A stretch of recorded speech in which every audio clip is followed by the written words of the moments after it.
After reviewing the principles of reliable data transfer, in this section we want to review how those reliable data transfer mechanisms that we have developed together in the RDT protocols are actually implemented and used in TCP.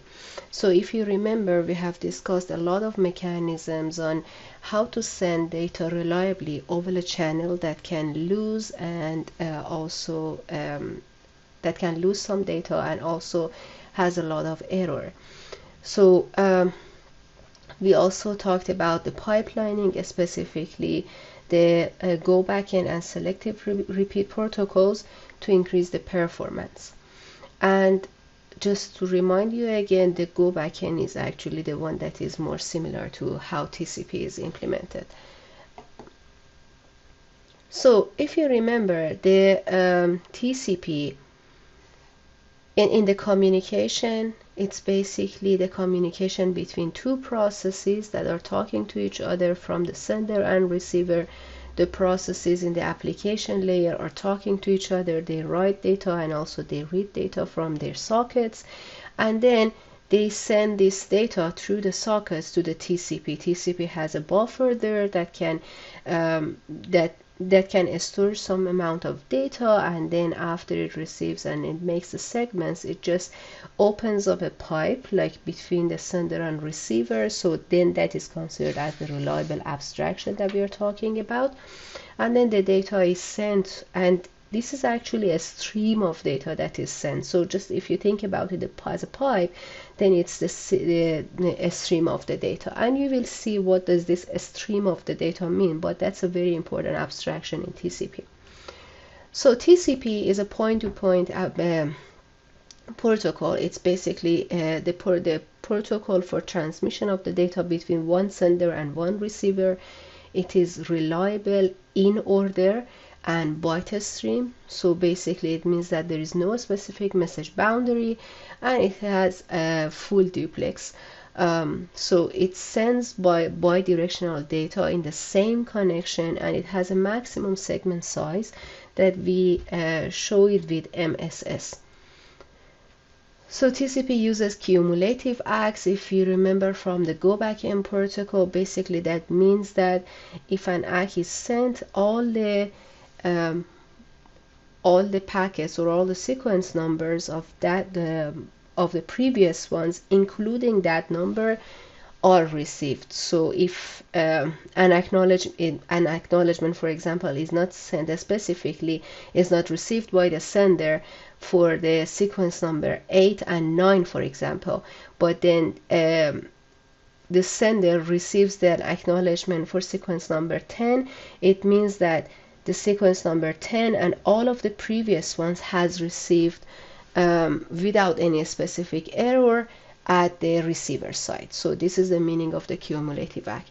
This is pipelining that we have discussed previously. That's basically to increase the performance, so it doesn't send one packet and then it stops and waits for the acknowledgement to send the other one. It just sends a number of segments on the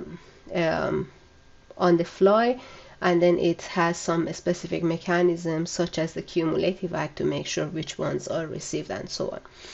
It is connection oriented, so it means that there is a specific handshaking that the sender initializes before any data is transformed, and then we will discuss this in detail. And also it has a speed controller, which is flow control. So it has a speed matching between the sender and receiver, so the sender cannot overwhelm the receiver if there is a faster sender. And we will discuss all of these in detail. So let's take a look at the structure of the TCP segment. This is a little bit boring, but rather than just remembering what is inside, you should also know why each of these fields are there in this segment. So the header size is 32 bits. The width of the header is basically 32 bits. It has source and destination port numbers that we have discussed in the previous chapter. there is a sequence number, and then the difference here is that the sequence number is basically the sequence number of the bytes of the data into the byte stream, not the segments. And we will see the details and what does it mean in detail in the next slide. There is also an acknowledgement number and an A bit here that shows that this is actually an ACK message, not an actual message that is sent, not an actual message that has data from the application layer. So the acknowledgement also has a sequence number of the next expected byte. It is not segment, it is byte, both for sequence number and acknowledgement number.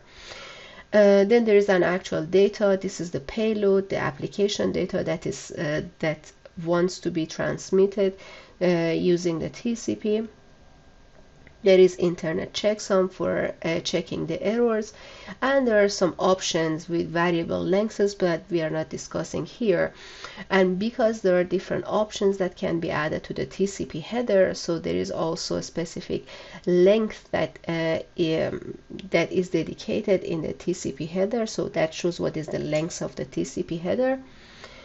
There are also 3 bits for reset, SYN, and FIN. These are basically the connection management's part of the handshaking protocol that we will see shortly after this discussion. And there is also a receive window that's also for flow control. So that's basically the receiver says, hey, I have this number of bytes that I'm willing to accept, and then the sender, it will not send more than that.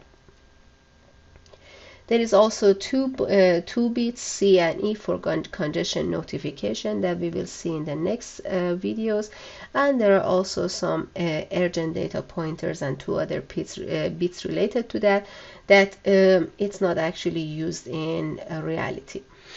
So the TCP sequence number and acknowledgement number, how it works.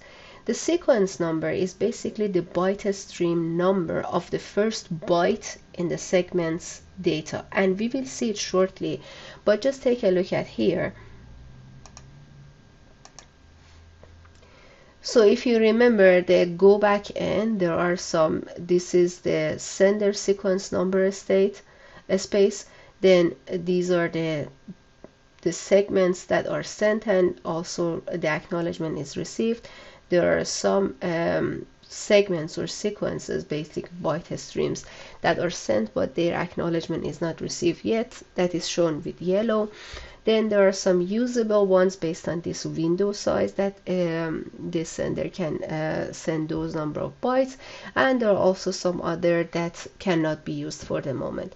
So when the sender sends a sequence number, this is basically the sequence number of the first byte in the segment's data, and we will see it in an example, but then that is not so for example the data can send for example the segment includes 8 bytes of the data, and then starting at the first time that the sender is sending, then the sequence number would be 1.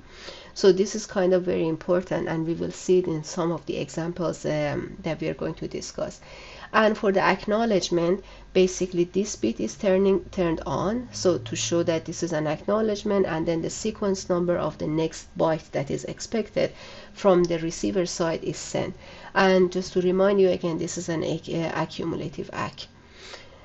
This is a cumulative ACK. So then the question is how the receiver handles out of order segments in the TCP connection, and that is something that is not actually mentioned in the TCP specifically, and it's up to the implementer of how this is implemented. So let's take a look at a very simple telnet scenario. There are host A and B. Host A wants to send just one character C that is sent to the other host, and then the other host acknowledges the receipt of that, and then it is echoed by the host A to the host B again. So something that you have to keep in mind here is that take a look at the sequence number and then the acknowledgement of that sequence. So because it is only 1 byte, then this is the acknowledgement number then the acknowledgement number here is 1 more than the sequence number. And the same for the other one.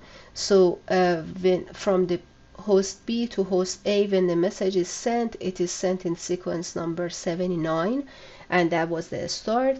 So then the acknowledgement number that is sent on the other side is again 1 more than that, because it's only 1 byte. It's only 1 letter and 1 byte that is sent. So this would be 1 more than the previous one. So now the question is how TCP. So we have discussed all of these sequence numbers, etc. But then how does the TCP know on when to retransmit the data and then when the timeout occurs? So how to set the TCP timeout value? This is the question that we want to figure out here. So if you remember, when the message is sent from the sender, then it waits for a certain amount of time, and then if it receives duplicate acts, or if the timer is timeout, then it retransmits the data, right? So the question is how to set this timeout interval. It should be a little bit longer than the round trip time, or RTT. But the point is RTT varies a lot, so you cannot rely on one RTT. It depends on which path does it take, and also a lot of other things, such as the congestion of the network. So if the timeout interval is too short, then the premature timeout occurs. So it means that the senders just retransmit the data, which is unnecessary, and then it increases also the congestion. And if it's too long, then it basically misses if a segment is lost, and then it has a very slow reaction to that. So the question is how to find out this timeout interval. One way is that we can actually measure the timeout, the sample RTT.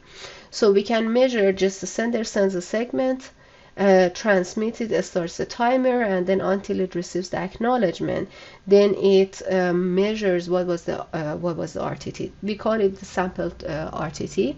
But then the point is, this sample RTT will vary a lot. So we need kind of a little bit more advanced, like measurements, and to make these varied number of sampled RTTs a little bit more smoother. So we basically average several recent measurements, and not just considering the current RTT that is measured. So we show this estimation with estimated RTT here, and it's this formula that you see, it's called exponential weighted moving average. So the old value of the estimated RTT is multiplied by 1 minus alpha, and then it is added by alpha times the sample RTT, the one that we have recently measured.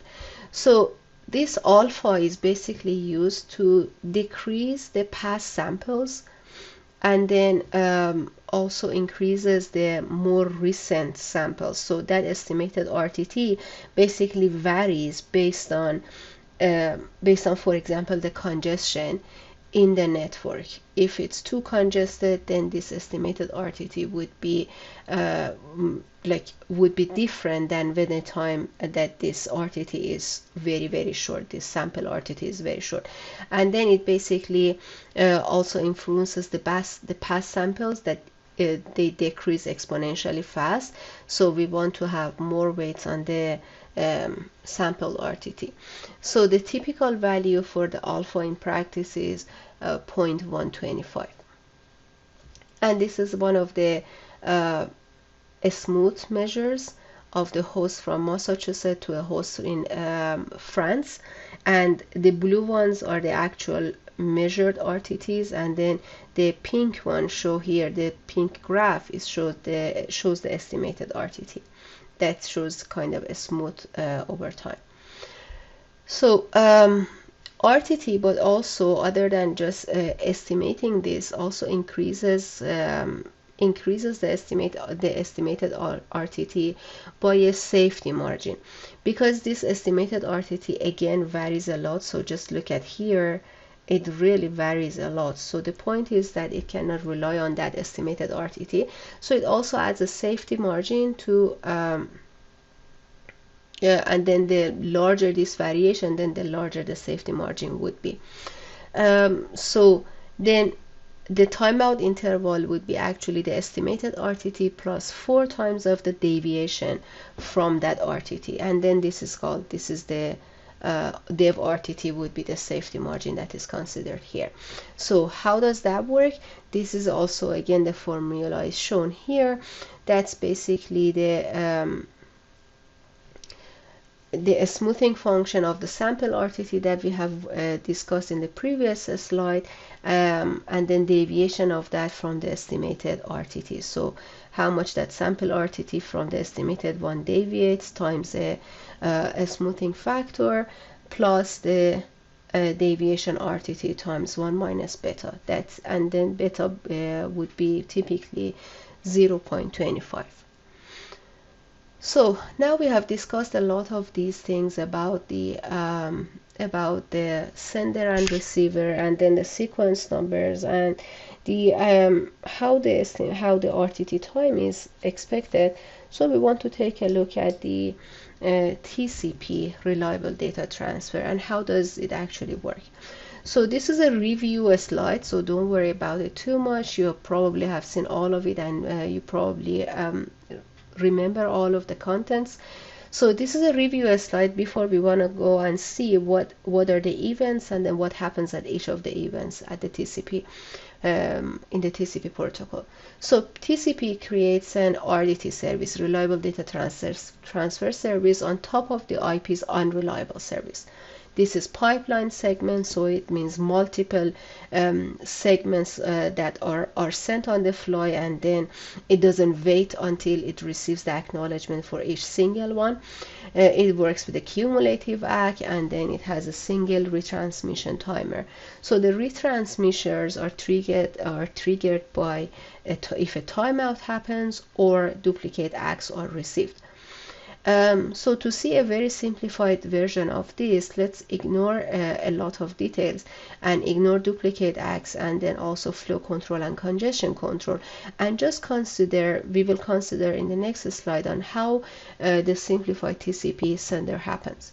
So there are basically 3 events at the sender. So I'm not showing here with the finite state machines, but the finite state machines are in the book, so you can refer to that. So there are three events that are happening at the sender. Data is received from the application above in the application layer, then the timer expires or an acknowledgement is received from the receiver. So if the event is that the data is received from the application above, then what happens at the sender? The sender creates a segment with a sequence number. The sequence number is the byte stream number of the first byte in the segment, and then the sender starts the timer if there is no timer already running.